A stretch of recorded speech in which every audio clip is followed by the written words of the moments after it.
Synthite industries limited private limited ഇത്രത്തോളം എത്തി എന്നുള്ളതിന് എൻ്റെ പിതാവ് 1972 സിന്തൈറ്റ് ഇൻഡസ്ട്രീസ് പ്രൈവറ്റ് ലിമിറ്റഡിൽ നിന്ന് തുടങ്ങിയത്. ഞങ്ങളിപ്പോൾ ചെയ്യുന്നത് സ്പൈസ് എക്സ്ട്രാക്ഷൻസാണ്. സ്പൈസ് എക്സ്ട്രാക്ഷൻ ചെയ്യാനല്ലായിരുന്നു ശരിക്കും പറഞ്ഞാൽ കമ്പനി തുടങ്ങിയത് പോളിമേഴ്സ് ചെയ്യാനാണ് കമ്പനി തുടങ്ങിയത്. അതിൻ്റെ ഇടയ്ക്ക് എൻ്റെ ഫാദർ ജപ്പാനിലേക്ക് 1970 എക്സ്പോ ഒരു എക്സിബിഷൻ ഉണ്ടായിരുന്നു ജപ്പാനിൽ വെച്ച്. ആ എക്സിബിഷന് പാർട്ടിസിപ്പേറ്റ് ചെയ്യാനായിട്ട് പോവുകയും അവിടുന്ന് മടക്കയാത്രയിൽ US വെച്ച് എൻ്റെ ഒരു കസിനെ കണ്ടുമുട്ടിയപ്പോൾ അപ്പോൾ ഇങ്ങനെ പോളിമേഴ്സിനെ കുറിച്ച് ഡിസ്കസ് ചെയ്തു. അദ്ദേഹം പറഞ്ഞു, കേരളത്തിൽ ഏറ്റവും കൂടുതൽ ഉണ്ടാകുന്ന സ്പൈസസ് അല്ലേ, എന്തിനാണ് പോളിമേഴ്സ് ചെയ്യാൻ പോകുന്നതെന്ന് ചോദിച്ചു. അങ്ങനെ പോളിമേഴ്സിൽ നിന്ന് ആ മനസ്സ് പിടിപ്പിച്ചെടുത്ത് സ്പൈസസിലേക്ക് പോരുകയാണ് ചെയ്തത്. സ്പൈസസിൻ്റെ ഇതിൻ്റെ ടെക്നോളജിയോ ഒന്നും അറിഞ്ഞുകൂടെ, കാരണം എൻ്റെ പിതാവ് അതുപോലെ വിദ്യാഭ്യാസമൊന്നും ഉണ്ടായിരുന്ന ഒരാളല്ല.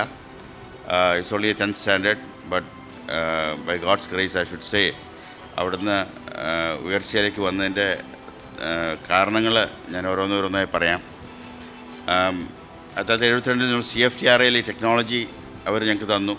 ഈ ടെക്നോളജി തന്നിട്ടും പല പ്രാവശ്യവും നമ്മൾ ആ പ്രോസസ്സ് ചെയ്തു. ഞങ്ങൾക്ക് ആ ഒറ്റ പ്രൊഡക്റ്റ് ഉണ്ടായിരുന്നുള്ളൂ, അതായത് ബ്ലാക്ക് പെപ്പർ. സാധാരണ പറയുന്നത് ബ്ലാക്ക് ഡയമണ്ട് ഓഫ് ഇന്ത്യ. അന്ന് പോർച്ചുഗീസ് ഇവിടെ വന്നത് പെപ്പറിന് അന്വേഷിച്ചാണ് വന്നത്. അപ്പം പെപ്പർ ചെയ്യാൻ തുടങ്ങി. പക്ഷേ പെപ്പർ ചെയ്തപ്പോഴൊക്കെ ഞങ്ങൾക്ക് ടോട്ടൽ ഫെയിലിയർ ആയിരുന്നു. 76 വരെ ഒരു ഫെയിലിയർ സിറ്റുവേഷനായിരുന്നു. ഇതോടൊപ്പം തന്നെ ഫിനാൻഷ്യൽ ഇഷ്യൂസും. നാച്ചുറലി ഏത് കമ്പനിയാണെങ്കിലും സ്റ്റാർട്ടപ്പിൽ, കാരണം ഫാദർ നേരത്തെ കോൺട്രാക്റ്റിൽ നിന്ന് മാറി ഈ ഒരു സ്പൈസ് ഇൻഡസ്ട്രിയിലേക്ക് വന്ന് ടോട്ടലി ഡിഫറെൻറ്റ് ഇൻഡസ്ട്രിയാണ്. അപ്പോൾ അത് എന്താ ചെയ്യേണ്ടതെന്നൊന്നും അദ്ദേഹത്തിന് അറിഞ്ഞുകൂടായിരുന്നു. അതിൻ്റെ ഫാദറിൻ്റെ മൂത്ത ബ്രദറും അങ്ങനെ എൻ്റെ കസിനും ഒക്കെ ഉണ്ടായിരുന്നു കൂടെ. പക്ഷെ എന്നാലും ആർക്കും ഒരു നിശ്ചയം ഉണ്ടായിരുന്നില്ല ഈ പ്രോഡക്റ്റ് എങ്ങനെയായി തീരുമെന്നുള്ളത്. ഫുഡ് ഇൻഡസ്ട്രിയിലേക്കാണെന്ന് മാത്രം അറിയാം, പക്ഷേ ഈ പ്രോഡക്റ്റിനെ കുറിച്ചുള്ള ഒരു പൂർണ്ണത അറിഞ്ഞുകൂടായിരുന്നു. 1976 അമേരിക്കയിലെ ഒരു മാൻഹൈമർ എന്ന് പറഞ്ഞൊരു കമ്പനി ആയിട്ട് ഒരു അണ്ടർസ്റ്റാൻഡിങ്ങിൽ വന്നു. ഇതൊക്കെ ഒരു ദൈവാനുഗ്രഹം എന്ന് മാത്രമേ പറയാൻ പറ്റുള്ളൂ. അവരെ കണ്ടുമുട്ടുവാനും അവർ ഞങ്ങളുടെ ഉണ്ടാക്കിയ പ്രോഡക്റ്റുകൾ മുഴുവൻ അവരെടുത്തു. ബ്ലാക്ക് പേപ്പർ മാത്രം ഉണ്ടാക്കുന്നുള്ളൂ, single product and single production and with 10 people, 10 പേരെ ഉണ്ടായിരുന്നുള്ളൂ. അത് കഴിഞ്ഞിട്ട് അവിടെ നിന്നാണ് അത് കഴിഞ്ഞിട്ട് ജിഞ്ചർ സ്റ്റാർട്ട് ചെയ്തു. എല്ലാ എക്സ്ട്രാക്ഷൻസിൻ്റെ കാര്യമാണ് ഞാനീ പറഞ്ഞു വരുന്നത്. ജിഞ്ചർ സ്റ്റാർട്ട് ചെയ്തു 1985. പിന്നെ തിരിഞ്ഞു നോക്കേണ്ടി വന്നിട്ടില്ല പുറകോട്ട്. കാരണം പ്രത്യേകിച്ച് എൻ്റെ ഫാദർ വളരെ നമ്മൾ എൻ്റെ പുതിയ എൻ്റർപ്രണേഴ്സ് ആകുമ്പം ശ്രദ്ധിക്കേണ്ട 2-3 കാര്യങ്ങൾ ഞാൻ പറയാം. ഞാനിപ്പോഴും ഈ സ്റ്റാർട്ടപ്പ് കമ്പനികളോട് പിള്ളേരോട് എപ്പോഴും സംസാരിക്കുന്ന 2-3 കാര്യങ്ങളാണ്. എല്ലാവരും പാഷനേറ്റാണ് ഒരു കമ്പനി തുടങ്ങാനായിട്ട്. എനിക്കൊരു സംരംഭകരാവണം, ഒരു പുതിയ കമ്പനി ഉണ്ടാക്കണം എന്നൊക്കെ വലിയ ആഗ്രഹങ്ങളുണ്ടാവും. ഇതൊക്കെ all passion, out of passion we do all these things. ഈ പാഷൻ്റെ പുറകിൽ ഒത്തിരി കാര്യങ്ങളുണ്ട്. First of all you should have patients, then you should have perseverance, then you should have focus, and you should have discipline. എന്നാലേ നമുക്ക് ആ പാഷനിലേക്ക് നമുക്ക് എത്തിച്ചേരാൻ സാധിക്കുകയുള്ളൂ.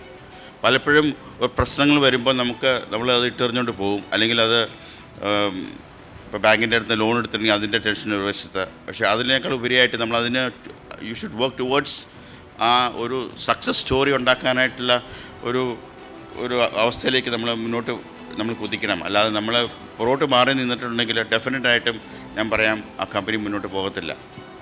എത്ര ത്യാഗം സഹിച്ചാണെങ്കിലും ഞാനിപ്പോഴും ഓർക്കുന്നുണ്ട്, എൻ്റെ ഫാദർ ഡേ ആൻഡ് നൈറ്റ് ഞങ്ങൾ ചെറുപ്പമായിരുന്നു, പലപ്പോഴും ഞങ്ങൾക്ക് കാണാൻ പറ്റാത്ത ദിവസങ്ങളുണ്ട്. കാരണം ഫുൾ ടൈം ഫാക്ടറിയിലാണ്, രാവിലെയും വൈകിട്ടും രാത്രിയൊക്കെ ഫാക്ടറിയില്ല. അപ്പോൾ അങ്ങനെ അത്രമാത്രം അധ്വാനിച്ച് ആണ് ഈ ലെവലിലേക്ക് ഞങ്ങൾ ഉയർന്നു വന്നത്. അപ്പോൾ മാത്രമല്ല, ഞങ്ങൾ സ്കൂളിൽ പഠിക്കുമ്പോൾ ഞങ്ങൾക്ക് അവധിക്കാലങ്ങളിൽ ഞങ്ങൾക്ക് ഫാക്ടറിയിൽ വർക്ക് ചെയ്യണം. അത് ഷോപ്പ് ഫ്ലോറിൽ, അതായത് ഓഫീസിലൊന്നുമല്ല, യഥാർത്ഥ വർക്കേഴ്സ് ജോലി ചെയ്യുന്ന സ്ഥലത്ത് ഞങ്ങൾ വർക്ക് ചെയ്യണം. അതുപോലെയാണ് ഞങ്ങളെ പഠിപ്പിച്ച് മുന്നോട്ട് കൊണ്ടുവന്നത്. അപ്പം അങ്ങനെ വന്ന അവസാനം പിന്നെ ഞങ്ങൾ ജിഞ്ചർ, അങ്ങനെ ഓരോ സ്പൈസസിൻ്റെ എല്ലാ പ്രൊഡക്ട്സും ഇപ്പോൾ എന്നോട് ചോദിക്കുകയാണെങ്കിൽ 500 പ്രോഡക്റ്റ്സ് ഉണ്ട് ഞങ്ങളുടെ അടുത്ത് നിന്ന്, 500 ഡിഫറെൻറ്റ് വേരിയൻറ്റ്സ്. ഈ 500 ഡിഫറെൻറ്റ് വേരിയൻസും 78 രാജ്യങ്ങളിലേക്ക് ഞങ്ങൾ എക്സ്പോർട്ട് ചെയ്യുന്നുണ്ട്. ഇത്രയും ചെയ്യാൻ സാധിച്ചത് വളരെ കഠിനാധ്വാനവും അതിൻ്റെ പുറയിലുള്ള ആ ഫോക്കസും ഡിസിപ്ലിനും കൊണ്ട് മാത്രമാണ് ഞങ്ങൾക്ക് സാധിച്ചതെന്ന് ഞാൻ പറയും.